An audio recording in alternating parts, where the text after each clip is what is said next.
베델, 하나님의 집이라는 뜻입니다.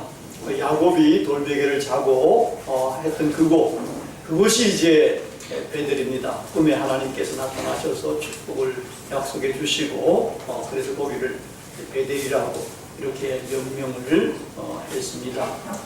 근데 이 독일 중북부에 가면은 빌레펠트라는 도시가 있고 거기에 거의 한 절반쯤 지역이 베델입니다. 거기 세계에서 가장 장애인 복지 시설이 잘 된 곳입니다. 거기 장애인과 그다음에 정상인, 이제 자원봉사자들 또 그 가족들 같이 살면서 거기서 장애인들을 케어도 하고 이럽니다. 장애인 주거시설, 그다음에 일반인 주택, 그다음에 뭐 병원, 각종 학교, 초등학교부터 대학교까지 각종 학교가 있고, 그다음에 뭐 소방서, 우체국, 그다음에 거대한 음식 만드는 식사 공장이라 그럴 수 있나요? 요리 공장, 뭐 이런 것들이 있고, 각종 편의시설. 심지어는 독일에서는 기부물품이 거기로 거의다가 이제 쏟아지는데, 거기서 기부물품을 분리해가지고 그걸 판매도 하고 정리를 하는 그런 장소도 있고, 없는 게 없을 정도로 그렇습니다. 그래서 전쟁이 일어나가지고 포위가 되어 있다 하더라도 거기서는 버틸 수가 있다는 이야기까지 나오는 그런 곳입니다.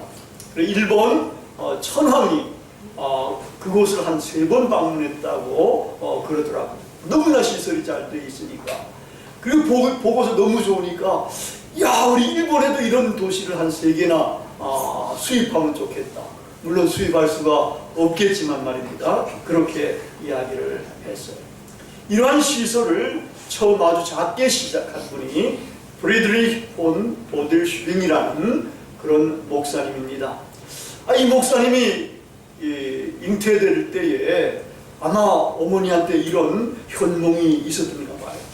하나님께서 예수님의 인격을 보여주는 그런 인간이 될 거다, 뭐 이런 식으로까지 이야기를 했다 그러더라고요. 이 양반이 이제 나중에 목사가 돼가지고 1872년, 지금부터 거의 한 150년 전이에요. 그때 이제 이 자기가 가지고 있는 집 하나, 거기 몇 층 되는 집이죠, 독일은. 그리고 이제 제일 큽니다.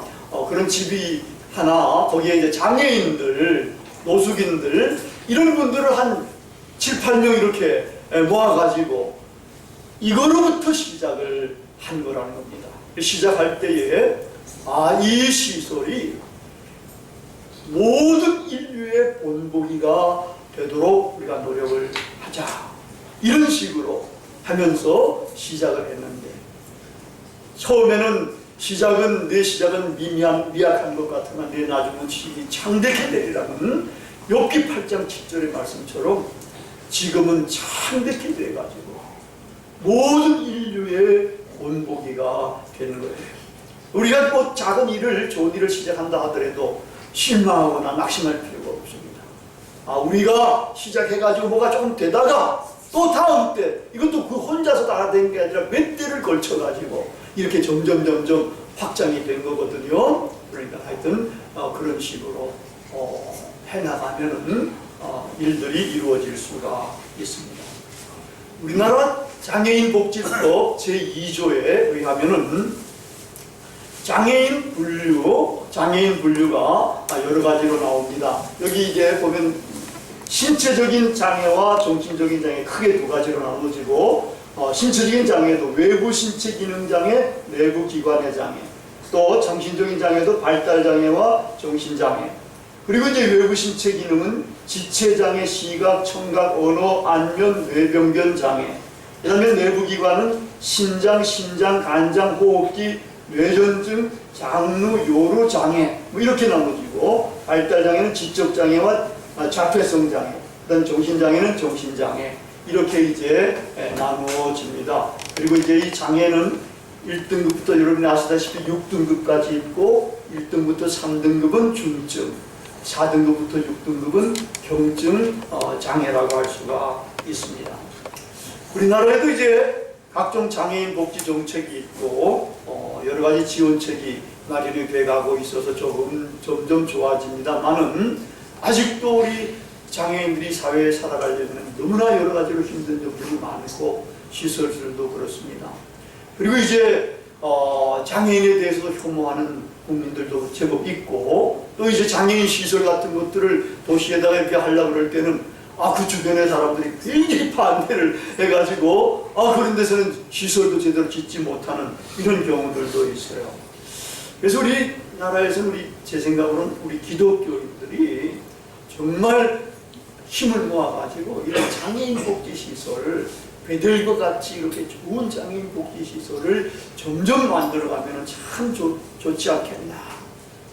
이게 한 두어 개 있고 나중에 북한에도 한 두어 개 있고 이렇게 되면은 정말 우리나라 사람들이 살아가는데 좀 도움이 되지 않겠나 싶어요. 교회가 이렇게 복지타운도 만들고, 그리고 그리스도의 사랑과 자비의 마음을 가지고 자원봉사하는 사람들도 많이 생기고, 또 자원봉사하는 사람과 가족들이 장애인과 함께 이렇게 그들을 도우면서 살아가는 이런 타운들 만들어가면은 이 자체가 정부한테다가 도전을 던져주고 국민들한테도 도전을 던져주게 되지 않겠습니까? 우리가 지금 이런 장애인 시설 가지고는 택도 없다 말이야. 우리 투자하고 지원도 하자, 이런 식으로 해가지고 점점 더 장애인들이 살기 좋은 그런 나라로 만들어갈 수가 있겠다고 생각이 듭니다. 우리 기독교인들이 이런 장애인들에 대해서 관심을 더 기울이고, 또 그들을 사랑과 자비의 마음으로 돕고, 자원봉사하는 사람들도 제법 많이 생겨야 될 줄로 압니다. 근데 이런 육적인 장애 못지않게 영적인 장애에 대해서도 우리 기독교인들이 정말 많은 관심을 기울여야 하겠습니다. 제가 지난 주일에는 영적 맹인에 관한 말씀을 여러분한테 드렸습니다. 그러면서 하나님을 떠난 모든 인간은 다 영적인 장애인입니다. 또 돌아온 사람들 가운데서도 영적 장애를 갖는 사람들도 제법 많이 있다는 것 말씀을 드렸습니다. 또 장애의 치유는 오로지 메시아 예수 그리스도밖에 할 수가 없고, 메시아께서, 예수 그리스도께서 성령을 통해서만 장애를 치유할 수 있다고 말씀을 드렸습니다. 우리가 오늘 이제 이 메시아 시대가 어떻게 될 것인가 하는 그 예언의 말씀이 기록된 이사야서 35장 말씀을 우리가 봉독을 했습니다. 거기에 보면은 메시아 시대 때, 하나님의 신원에 날 때, 이때 어떻게 될 건가? 이것이 거기 잘 기록이 되어 있는데, 그때는 천지개벽이 일어납니다. 거기 보니까 사막이 변해서 못이 됩니다. 시내가 또 흐릅니다. 메마른 땅이 변해서 원천이 되고, 광야에서 물이 솟아납니다. 그래서 백화가 같이 피어서 기뻐하고 즐거워하게 됩니다. 꽃이 피고 수목이 우거져서 인근에서 가장 아름다운 레바논의 영광과 갈멜과 샤론의 아름다움을 거기 얻을 수가 있습니다. 그런 것들도 우리 주 여호와 하나님의 아름다움을 볼 수 있게 된다는 거예요. 이것은 이 세계를 창조하신 성령께서 하시는 마지막 날의 재창조를 시사해 줍니다. 주님께서 재림하실 때에 하나님께서 신원해 주시는 날, 그때는 지금은 성령을 우리에게 한 10% 정도 부어주셨습니다만, 그때는 100% 완전하게 부어주셨습니다. 온 세상을 이렇게 새롭게 창조하게 됩니다. 그때 이러한 일들이 일어나게 되는 겁니다. 그때는 맹인의 눈이 밝아집니다. 귀머거리에 귀가 열립니다. 조는 자들이 사슴과 같이 뜁니다. 그리고 말 못하던 자들의 입이 열려서 노래를 할 수가 있게 됩니다. 각종 장애가 완벽하게 치유를 받게 됩니다. 이러할 때에 거기에 하나님께서 통치하시는 시온을 향해서 대로가 난다는 겁니다. 이거는 은유적인 표현일 수 있는데 여러분들의 마음속에 하나님을 향한 거리낌이 없는 대로가 나서 하나님과 직통할 수 있는 그런 시대가 된다는 것입니다. 그러한 길은 거기에 깨끗하지 못한 자, 우매한 행인들은 다니지 못합니다. 오직 구속함을 입은 자들만이, 여호와의 선량함을 입은 자들만이, 각종 영적 장애를 치유받은 자들만이 다닌다는 겁니다. 그들은 영원한 희락을 띠고 기쁨과 즐거움을 누릴 수가 있고 슬픔과 탄식은 완벽하게 사라진다는 거예요. 이런 영적인 치유가 메시아이신 예수 그리스도께서 오신 이후에 도처에서 이미 일어나고 있습니다. 지금 이러한 치유는 재림 때는 완벽하게 치유를 받게 되지만 지금도 온전하게 치유가 되는 겁니다. 아마 우리 기독교인들은 다 예수님을 메시아로 믿고 있습니다. 그래서 예수님을 메시아라는 말이 그리스도라는 말인데 예수 그리스도라고 이렇게 이야기를 합니다. 그렇다면 우리 기독교인들은 각종 영적 장애를 치유받아 영적 완전 건강체가 되어야 합니다.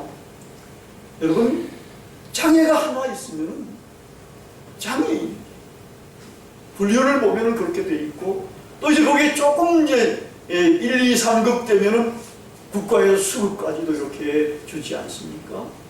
우리가 영적인 장애도 한 부분의 영적인 장애가 있으면은 영적 장애인이 되는 겁니다. 아마 우리가 지금까지 성경 말씀에 대해서 깊이 배우지도 못하고 듣는다 하더라도 한 부분에만 자기가 원하는 부분에만 듣다 보니까 이 영적 장애에 대한 치유 문제에 대해서는 사실은 제법 우매무지했다고 볼 수가 있습니다. 자기가 어떤 영적 장애인인지도 모르고 신앙생활을 해가면서 자기가 제일 잘 믿는 것처럼 이렇게 착각하는 경우들이 제법 있다는 겁니다. 우리는 이러한 사실을 제법 심각하게 받아들이면서 나에게 혹시 영적 장애가 있지는 않는가? 어떤 영적 장애가 나한테 있는 것인가? 이런 것들을 판단해서 그런 것들을 치유함을 받아야 합니다.